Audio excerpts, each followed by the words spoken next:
bilang family-oriented at hindi po natin pinapabayaan yung mga nakakatanda at tandaan natin, wala tayo sa mundong ito kung hindi po dahil sa ating mga lolo't lola. At nasa kultura na natin ang alagaan ang mga nakakatanda, kaya't marapat lamang po na sa pagtatag ng isang ospital na nakasentro sa kalusugan ng mga senior citizens dahil alam naman natin na hindi maiwasang magkasakit habang tumatanda tayo. Elderly individuals often suffer from chronic illnesses due to their advanced age. Their conditions often manifest in functional decline and cognitive impairments, which require long-term care, rehabilitation, and palliative services. According to the Philippine Statistics Authority, the number of senior citizens in the country is projected to reach over 14 million by 2030. This growing population of senior citizens underscores the need for a dedicated, specialized healthcare service that is appropriate for the urgent and specialized needs of aging individuals. Having said that, Mr. President, I just have a few clarificatory questions if the good sponsor would be willing to entertain some questions. Very willing, Mr. President. Good gentleman. Madam Sponsor, we passed Republic Act 11959 during the last 19th Congress. Ito po yung regional specialty centers to establish specialty centers in DOH hospitals. Ito rin po ay isa sa mga pinangako ng ating majority floor leader. Anong kanyang campaign promise na magkaroon po ng mga specialty centers. At kasama na po dito ang geriatric specialty care centers. At masaya nga po tayo na lahat bumoto no 24-0 dito sa Senado when we passed this 11959 law to po specialty center. While we advocate for the establishment of a specialized center, the Philippine Geriatric Center, importante na maging available din po ang geriatric care sa iba't ibang parte ng bansa. May we know the status of the establishment of geriatric specialty care centers as of now? Madam Sponsor. Yes, Mr. President. Sa ngayon po, there are already 33 designated DOH hospitals sa buong bansa designated bilang specialty center for geriatric care. At inaasahan na sana magkakaroon na rin ng isang national specialty center. Ito nga pong panukalang Philippine Geriatric Center at 32 basic comprehensive specialty centers, Mr. President. Saan po ito na nakatayo at functional na ho ba ito sa ngayon? Okay. Saan yung 7?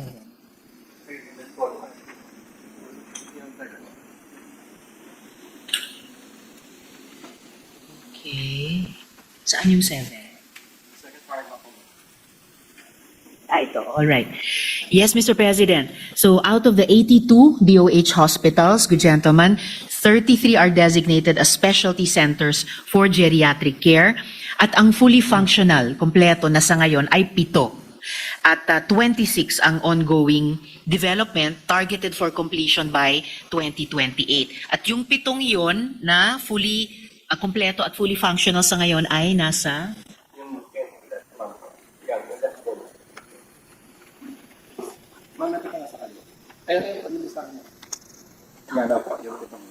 kompleto at fully functional na, Mr. President, good gentleman, ay ang sa NCR, 3 po, Jose Arias Memorial Medical Center, Tondo Medical Center, Quirino Memorial Medical Center. Sa Region 3, ang Bataan General Hospital and Medical Center. Sa Region 4A, ang Batangas Medical Center. Sa Region 8, ang Eastern Visayas Medical Center. At sa Region 11, ang Southern Philippines Medical Center, Mr. President. Itong mga ongoing po ngayon, kailan po yung target na matatapos to? Since napansin ko po sa ating national budget no sa 2025 and even 2026, since magka-create, gusto nating ipasa itong itong dedicated talaga no for how about ito pong mga geriatric specialty care centers na kasalukuyang ipinapatayo, ano ba yung prioridad ng gobyerno as a whole, itong specialty centers? Kaya nga po natin isinabatas po itong specialty centers na ito, including geriatric care center, para funded po siya. Ngayon, tatayo po tayo ng Philippine Geriatric Center, pwede bang malaman ng publiko anong pinagkaiba po nito? Bakit magtatayo na tayo ngayon ng dedicated since marami pang mga ongoing out of 33 na geriatric specialty centers ay 7 pa lang po ang natatapos at meron pang 26 na ongoing. Yes, Mr. President, good gentleman, yung 26 na ongoing development ay targeted for completion by 2028. So sa loob nitong 3 taon. At bakit kasabay po nitong 33 total na maitatayong specialty centers for geriatric care sa kabuuang 82 DOH hospitals, maitatayo yung 33 by 2028, yung kahalagahan pa rin ng isang Philippine Geriatric Center.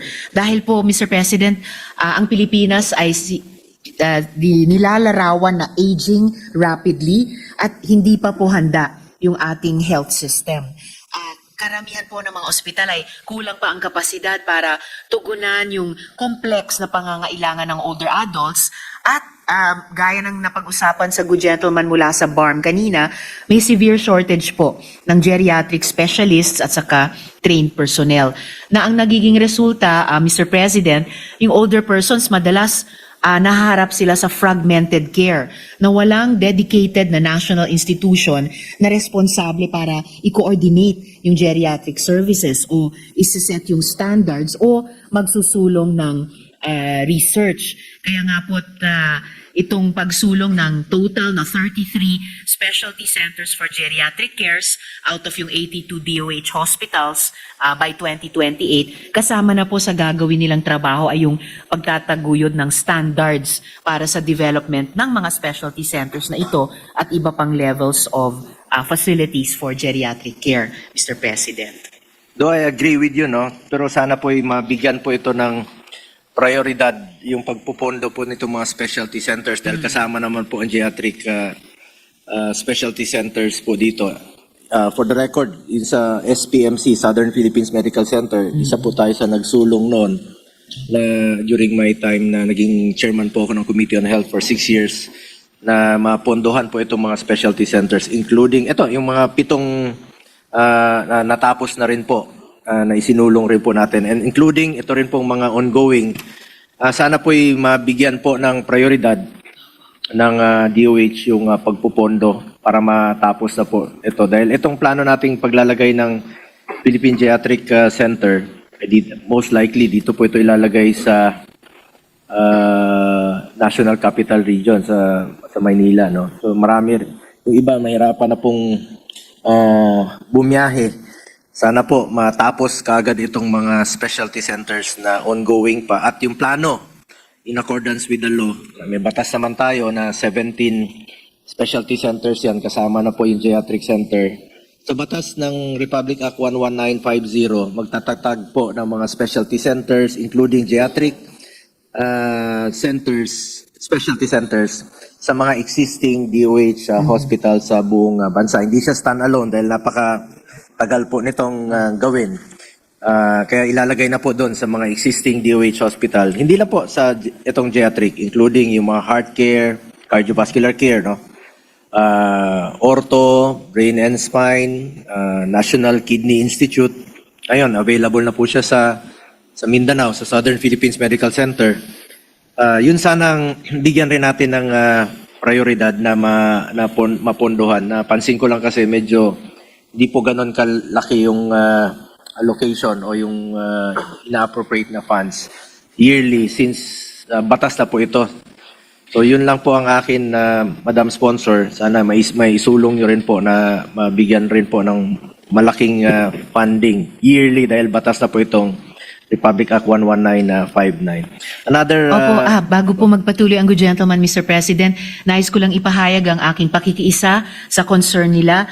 Definitely ipaprioritize ito at nakikita po natin ang pagpaprioritize nito pati ng DOH dahil nga po yung pagkompleto ng pagtatag ng 33 specialty centers ay targeted for completion by 2028. So sa loob ng 3 taon. Dagdag po doon yung primary primary care facilities as of November 2025. Meron na pong 2,704 PCFs sa buong bansa ayon sa ating National Health Facility Registry. Samantalang itong tinatalakay na Philippine Geriatric Center ay nakikitang sa loob ng 5 o 7 taon pa na maitatayo. So, ibig pong sabihin ngayon pa lang sa mga primary care facilities at na may geriatric care at dun sa specialty centers for geriatric care sa iba't ibang DOH hospital sa iba't ibang rehiyon, 3 taon po. So, mauunang makukumpleto itong specialty centers for geriatric care sa iba't ibang DOH hospital sa lahat ng mga rehiyon natin bago pa makumpleto yung Philippine Geriatric Center. At pati po yung location, Mr. President, ng Philippine Geriatric Center ay hindi pa sigurado, hindi pa tiyak kung dito sa Metro Manila o sa iba pang rehiyon, Mr. President. Ano ho bang mga capabilities mayroon ng geriatric specialty care centers natin na ito?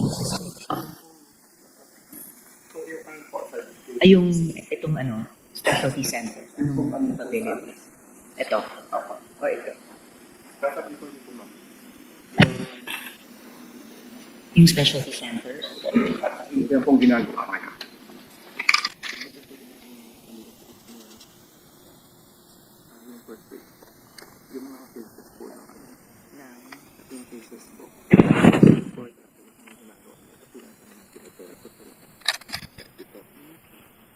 Senator Marcoleta is raising his hand. Yes, Senator, Mr. President.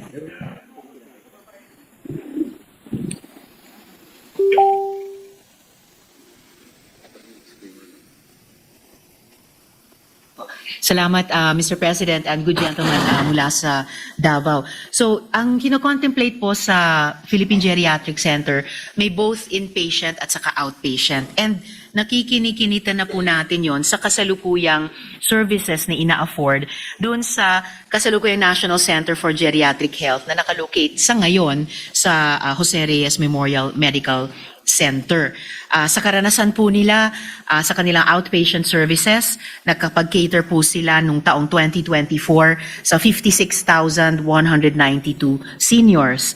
And as of September nitong taong 2025, 33,997. So lumalabas po nasa 230 plus ang kanilang outpatient cases every day. Meron din po silang mga admitted cases o inpatient na pinagserbisyohan.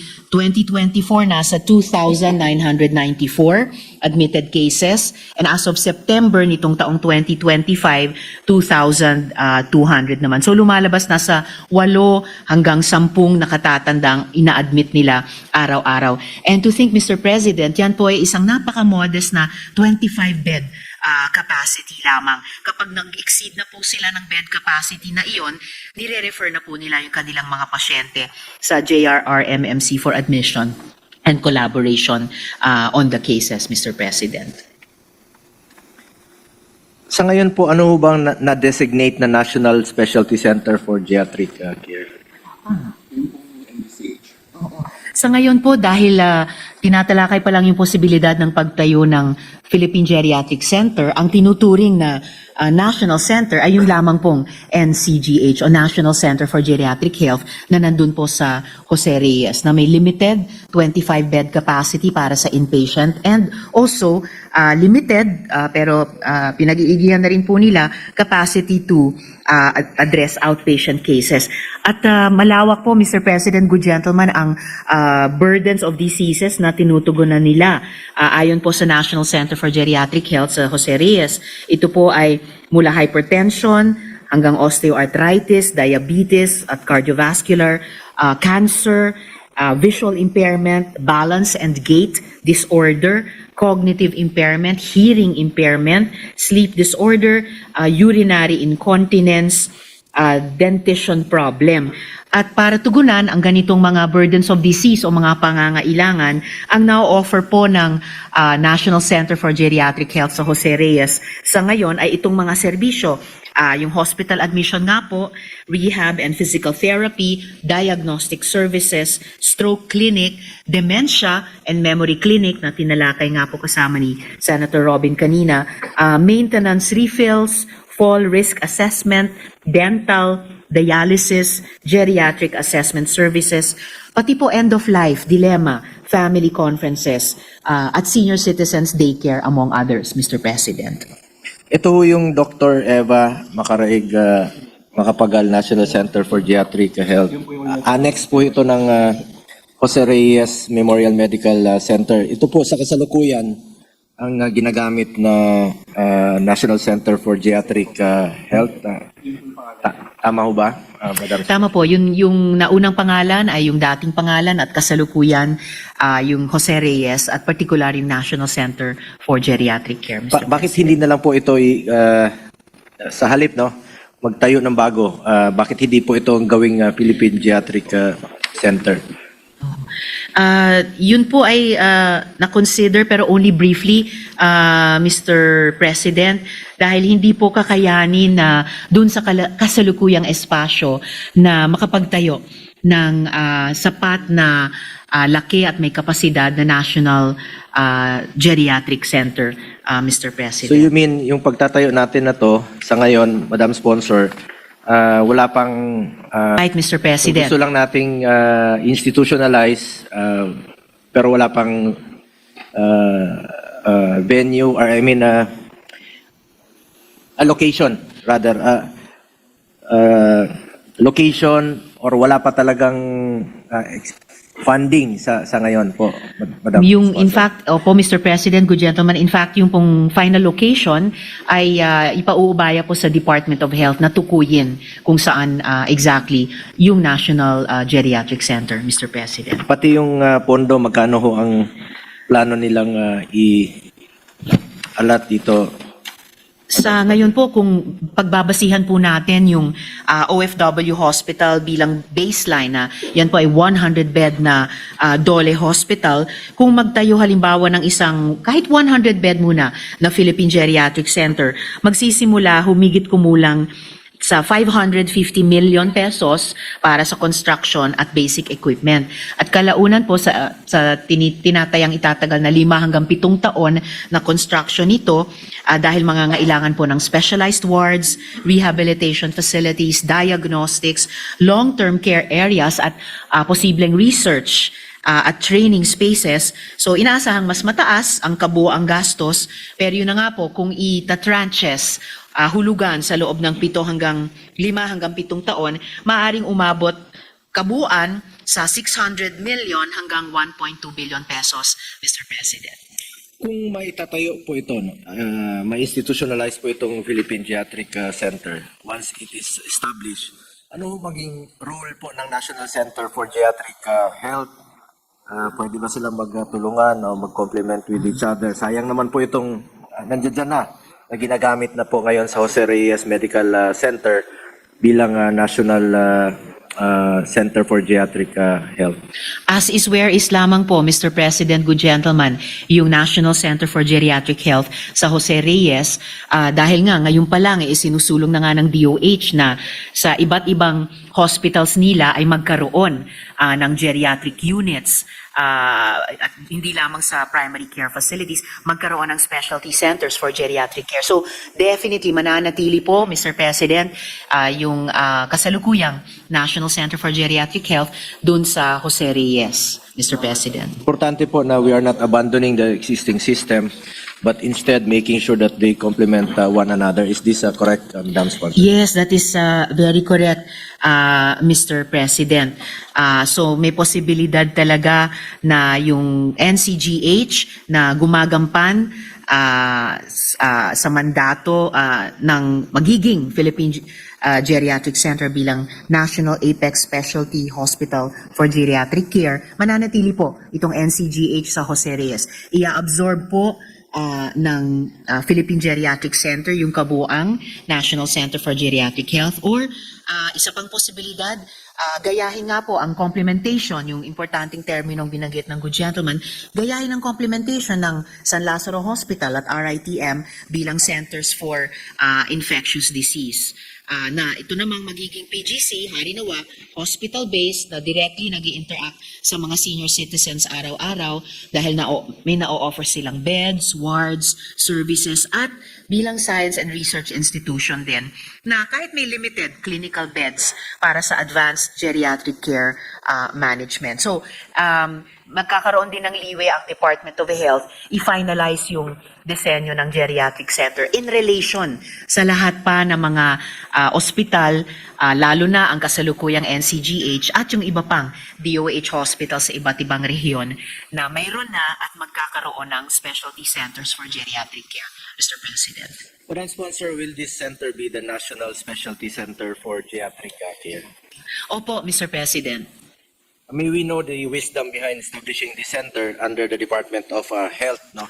Dahil sa tulad ng heart center, it is ginawang GOCC hospital tulad po ng ibang specialty hospitals gaya ng Philippine Heart Center, ito pong lung center at iba pa. Ano bang kaibahan ng serbisyo ng GOCC hospitals at ng DOH hospitals? Opo, Mr. President. Ang panukala sa panukalang batas na ito ay ang Philippine Geriatric Center ay magiging sa ilalim ng direct control and supervision ng Department of Health. Inihambing po yung pros and cons kung magiging DOH hospital siya or magiging GOCC hospital siya. Kung ang PGC po ay ma-establish bilang DOH hospital, yun na nga po, magkakaroon ng direct administrative control ang Department of Health at may mas malaking subsidy mula sa gobyerno na ma-enable ang mas maraming indigent elderly patients na mapaglilingkuran. Kung naman po ang Philippine Geriatric Center ay i-establish bilang GOCC, mag-ooperate siya with some degree ng autonomy, pero predominantly masusustine yung mga operasyon niya sa pamamagitan ng hospital income na maaari namang pong magbunga ng mas mababang bed capacity allocation para sa charity patients. Kaya sa ngayon po, Mr. President, good gentleman, ang pinapaborang arrangement dito sa ating panukalang batas ay magipo siyang sa ilalim talaga ng DOH, Mr. President. So since under po siya ng DOH, hindi GOCC hospitals, bakit hindi na lang po ilagay doon sa existing law natin na Republic Act 11959, ito pong mga specialty centers? Pasok naman siya doon, under DOH naman po ito. So bakit po gagawa tayo ng separate na Philippine Geriatric Center? Actually po, Mr. President, good gentleman, specialty DOH hospital pa rin. So pasok pa rin sa prinsipyo ng batas natin. Dahil ang panukala ay establishment of Philippine Geriatric Center bilang tertiary specialty DOH hospital designated bilang national specialty center.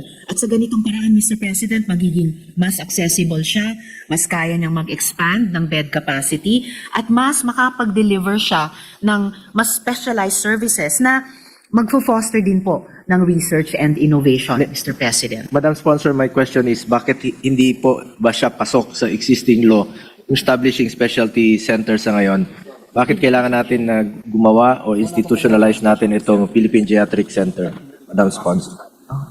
Ito po, Mr. President, ay dahil wala pa pong National Specialty Center for Geriatric Care at limitado pa po sa ngayon yung kapasidad ng kasalukuyang National Center for Geriatric Health na naka-locate po dun sa Jose Reyes Memorial Medical Center. Since Mr. we are President. establishing another new National Specialty Center para sa geriatric care, gusto ko lang pong kumustahin yung halimbawa, cancer, no? Yung pagtatayo ng Philippine Cancer Center, bakit hindi rin po ito nabigyan pa ng unang prioridad since nagtatayo tayo ng may iba't ibang specialty care? Anong status sa Philippine Cancer? Hindi pa rin magiging establishment ng Philippine Cancer Center. Tayo pa rin nila. Okay. Actually po, Mr. President, good gentleman, tuloy-tuloy po yung pag-establish ng Philippine Cancer Center. So ongoing po siya. Yes, Mr. President. Hindi pa po na tatapos. Kailan matatapos? Okay. Okay. Hindi pa po siya natatapos, Mr. President, pero aalamin ko po kung meron na po silang time frame para makumpleto yung Cancer Specialty Kasi Hospital na yun, yung Mr. President. Philippine Cancer Center since 2019 pa po ito. So, ibig sabihin na 6 years na po. At ngayon, institutionalize tayo ng Philippine Geriatric Center. Pero itong sa mga, alam naman natin, ito yung isa sa mga sakit no, na malubha, na hirap po ang Pilipino sa pagpapagamot sa cancer. Sana ma-check rin po ng ating Department of Health itong matapos kesa agree naman po bilang isa sa mga author po ng Philippine Geriatric Center. Kailangan po ito. Importante po sa ating mga lolo't lola.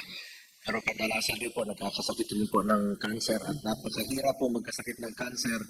Ito yung isa sa pinaka-mabigat na pasanin po pag nagkasakit ka ng cancer. Mahal po ng magkasakit ng cancer. At dapat, ito rin po yung isa sa dapat tutukan. Kung meron tayong Philippine Heart Center, meron tayong NKTI for kidney concerns, meron tayong lung center for sa mga may problema sa baga. Ito naman pong Philippine Cancer Center, napakalaking tulong po sana ito na hindi pa natatapos sa ngayon. And then mag-establish tayo ng panibagong Philippine Geriatric Center. So baka po, Madam Sponsor, bilang chairperson ng health, matutukan rin po ito. Yes, Mr. President, good gentleman, aalamin ko rin po sa Department of Health kung may timetable na po sila sa pagkumpleto ng pagtayo ng Philippine Cancer Center. At gayon din po, dagdag lang po dun sa timeline din ng implementasyon ng Philippine Geriatric Center, gaya ng nabanggit ko po kanina, Mr. President, depende sa diskarte ng DOH, we imagine na yung Philippine Geriatric Center mag-undergo ng 5 to 7 years din po na phased implementation mula planning, site selection, construction, hiring, soft to full operations. At may nakikita po kaming dalawang components sa PGC implementation. Yung program components po ng PGC implementation, policies, workforce development, UHC integration, training systems, data registry, and regional capacity building. Kaya napaka-importante po na itong capacities malocate all over the country sa lahat ng rehiyon. Yun po, kino-contemplate magsimula agad at patuloy na mag-scale nationwide nga po. Bago pa man makumpleto yung physical hospital ng Philippine Geriatric Center.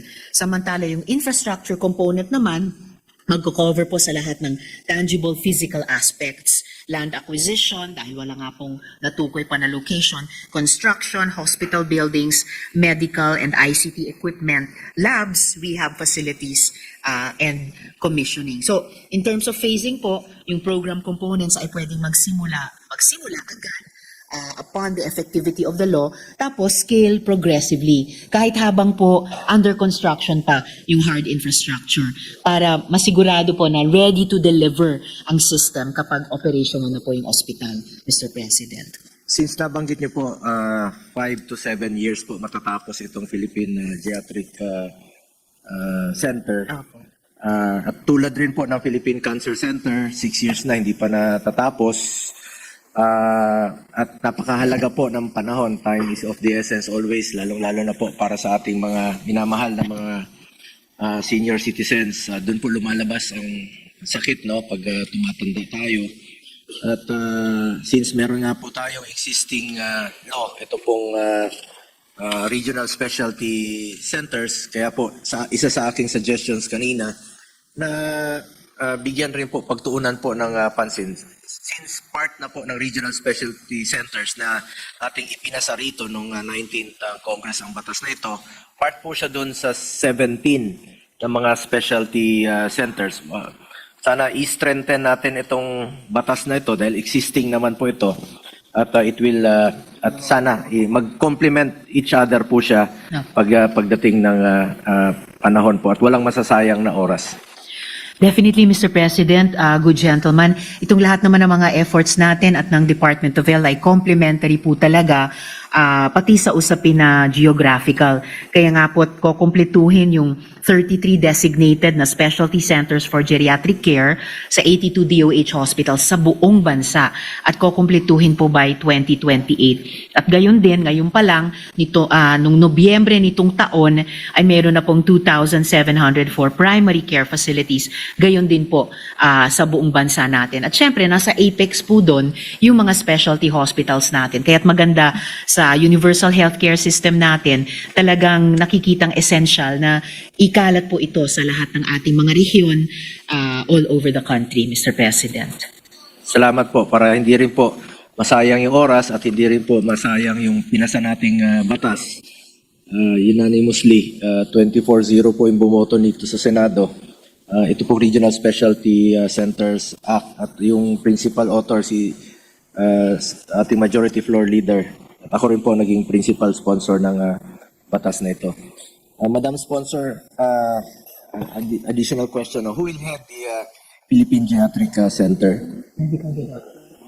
Ang mag-head po sa Philippine Geriatric Center, Mr. President, sa ilalim ng Department of Health ay isang medical director, Mr. President. Or specifically, medical center chief.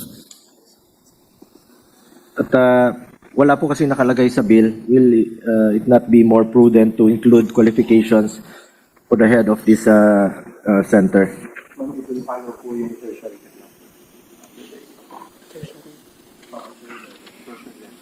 Yes. Mr. President, bali susundin po, susundin po yung organizational structure and staffing pattern ng mga tertiary level hospital. So, hindi naman po maiiba doon, Mr. President. Will there be enough health professionals to serve in this center? Napaka-importante niyan, Mr. President. Salamat sa good gentleman. Talagang gaya ng nasimula na rin pag-usapan kay Senator Robin kanina, yung usapin po ng Health Human Resources ay napaka-importante kahit dito sa Philippine Geriatric Center dahil nationwide nga po ay meron lamang ayon sa datos 173 lang na active geriatricians. Kaya ito po talaga ay area para sa workforce development and training. Ang maganda rin pong balak sana dito sa Philippine Geriatric Center ay magiging siyang national training hub. Hindi lamang para sa geriatricians, pati po sa nurses, mga therapist, at saka allied professionals, Mr. President. Ano po mangyayari sa mga current National Center for Geriatric Personnel? Sila po yung may experience na po dito at mariretain ho ba sila or matatransfer po sa Philippine Geriatric Center? Ay, wala pong paglilipat, Mr. President, ng personnel sa Philippine Geriatric Center dahil nga po magpapatuloy ang operation ng kasalukuyang National Center for Geriatric Health dun po sa Jose Reyes Memorial Medical Center. Tulad ng mga personnel sa iba pang mga kasalukuyang specialty centers for geriatric care sa 33 hanggang maging 82 DOH hospitals at syempre sa primary care facilities. Kaya importante po magparami pa po tayo nitong mga health professionals na magsisilbi sa ating mga senior citizens whether sa magiging Philippine Geriatric Center or sa iba pang mga centers for geriatric care sa iba't ibang facilities ng ating universal healthcare system, Mr. President. Since nabanggit niyo na po kanina na ito po ay ang magte-training ng mga personnel, ito pong Philippine Geriatric Center para sila po yung maaaring ma-deploy rin po sa mga specialty centers all over the country. Itong 33 na ongoing at tapos na. Sa tingin nyo ba, yung role nila is aside from training the personnel, ano bang magiging role ng Philippine Geriatric Center sa pagde-develop ng benefit packages ng PhilHealth para sa geriatric population? Mr. President, sigurado po yung magiging aktual na karanasan dun sa Philippine Geriatric Center ay magsisilbing mahalagang input sa PhilHealth bilang sa kabilang pillar naman ng Universal Healthcare System sa pagde-develop nila nung binanggit nyo ngang benefit packages para sa ating mga senior citizens. Kasi ang nakikitang magiging anong klaseng ospital ang Philippine Geriatric Center, malawak po yung kanyang sasaklawin. Ang pangarap po natin, magsaserve siya bilang core information hub para sa specializations at diseases na i-cover nila in coordination sa concerned DOH offices. Mamumuno po ang Philippine Geriatric Center sa pag-develop ng mga polisiya, protocols at standards para sa partikular na espesyalidad niya at magkakaroon siya ng highest level ng clinical services at yun na nga po training capability din. Ang Philippine Geriatric Center ay magpo-provide ng scientific leadership sa pagkoconduct ng specialized clinical, public health at operations research ng may multidisciplinary or multi-center approach. Magpo-provide po siya ng specialty training at technical assistance sa mga specialty centers para siguruhin yung delivery ng quality services at palakasin yung network ng care sa buong bansa natin para sa specialty niya. At magko-conduct din po siya ng capacity at capability assessment ng mga services na pinoprovide ng advanced at basic comprehensive specialty centers sa specialty nga po niya, which is yung geriatric health, Mr. President. So, pasok po siya sa PhilHealth coverage, if ever po. Ay, Ma-admit definitely siya. po. Definitely mo, Mr. President, dahil nga po, maaring iba-iba ang mga health concerns ng ating mga senior citizens na hindi pa nga lahat, siguro, pero marami dito ay kino-cover at dapat i-cover ng PhilHealth, Mr. President. What are the common diseases and illnesses of older people and aging population, Ito Madam po. Sponsor? Yes, Mr. President. Batay halimbawa sa report ng Jose Reyes, National Center for Geriatric Health. Ito po yung mga trending burden of disease para sa senior citizens. Kasama na po doon yung hypertension, osteoarthritis, diabetes at cardiovascular, malignancy o cancer, visual impairment, balance and gait disorder, cognitive impairment, hearing impairment, sleep disorder, urinary incontinence, dentition problem. At para tugunan itong mga pangangailangan, may iba't ibang serbisyong ino-offer ang National Center for Geriatric Health sa Jose Reyes. At makikita po natin, pwede nating ihambing, nagpaparallel dito yung mga benefit packages ng PhilHealth, Mr. President. Napansin ko po sa benefit packages ng PhilHealth, Madam Sponsor. Halimbawa, no, nagpa-opera ka, ang may package po. And then, ito yung naayon sa package ng PhilHealth, sasagutin nila. Tapos nagka-complicated yung operation. So, nadagdagan yung hospital billing mo. Yung, halimbawa, yung package, 45,000. Covered ng PhilHealth. Komplikado ka, tumagal ka. Instead na 3 days lang yung operation, pwede ka nang lumabas. Complicated, umabot ka ng 1 buwan. So, umabot yung hospital billing mo ng 200,000 o 300,000 po. Since DOH hospital po ito, magiging covered ho ba siya ng zero balance billing? Yes, Mr. President. Good gentlemen, sa current setup pa lamang po may zero balance billing plus yung kasalukuyang ma-ifip, Mr. President. So, tutulungan po ng PhilHealth, tutulungan rin po ng MyFIP kung kulang talaga. Hindi covered nung package no, ng PhilHealth na in-offer. Sabi ko nga, 45,000 yung package nila, umabot ng 300,000. So, kulang pa ng 255,000. So, dito po, tutulong yung MyFIP program. Opo, Madam. Mr. President, hindi po maiiba ang Philippine Geriatric Center sa kasalukuyang setup natin, kaugnay ng PhilHealth at iba't ibang medical assistance program ng DOH na gaya ng nabanggit ko rin kay Senator Robin kanina ay sakop ng isang sinusulong nating panukalang batas tungkol sa medical assistance, Mr. President. Ito po ay magiging laan din po sa ating mga senior citizens sa Philippine Geriatric Center, Mr. President. So, dahil DOH hospital rin po siya. Yes, Mr. So, President. maaari siyang, aside from PhilHealth package, pwede siyang humingi ng tulong sa MyFIP program. para mas mababawasan po yung problema niya, yung out-of-pocket expenditures.